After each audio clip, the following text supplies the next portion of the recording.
Snacks items అయితే చేయక చాలా రోజులు అవుతుంది. ఇక పిల్లలకు కూడా హాఫ్ డే స్కూల్స్ ఉన్నాయి. ఇక రాగానే ఏదో ఒకటి అడుగుతూ ఉన్నారు. వాళ్ళు అడుగుతారని ఇన్ని రోజులు అయితే చేయకుండా ఉన్నాయి. ఎందుకంటే గ్యాస్లు కూడా వస్తలేవు కదా, అయిపోయింది అనుకో ఇక నదులో తిడుతుంది. అందుకోసం అయితే ఇన్ని రోజులు ఆగిన, ఇప్పుడైతే వస్తున్నాయని అయితే అంటూ ఉన్నారు గ్యాస్లు అయితే. అందుకైతే మళ్ళీ స్టార్ట్ చేసిన. చాలా రోజులు అవుతుంది.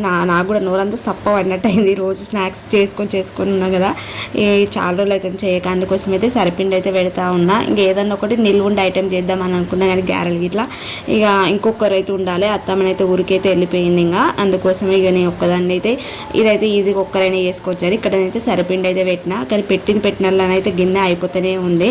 ఇంక మనం పెడతా ఉంటే గిన్నె కాలైతేనే ఉంటుంది సరిపిండి పెట్టినప్పుడు అయితే. అందుకే చాలా చేస్తాను అయితే. ఖచ్చితంగా ఒక 2 డేస్కి అయితే వచ్చేటట్టు అయితే నేను చేస్తాను అనమాట. ఛాయ్లో కూడా పెట్టుకుంటే తింటే సూపర్ ఉంటుంది. ఇదైతే మీరు కూడా ఇలా చేస్తారు అనేది కూడా కామెంట్ చేయండి. చాలా బాగుంటుంది, టేస్ట్ కూడా సూపర్ ఉంది. నచ్చితే లైక్ చేయండి, కొత్త వాళ్ళు సబ్స్క్రైబ్. బాయ్.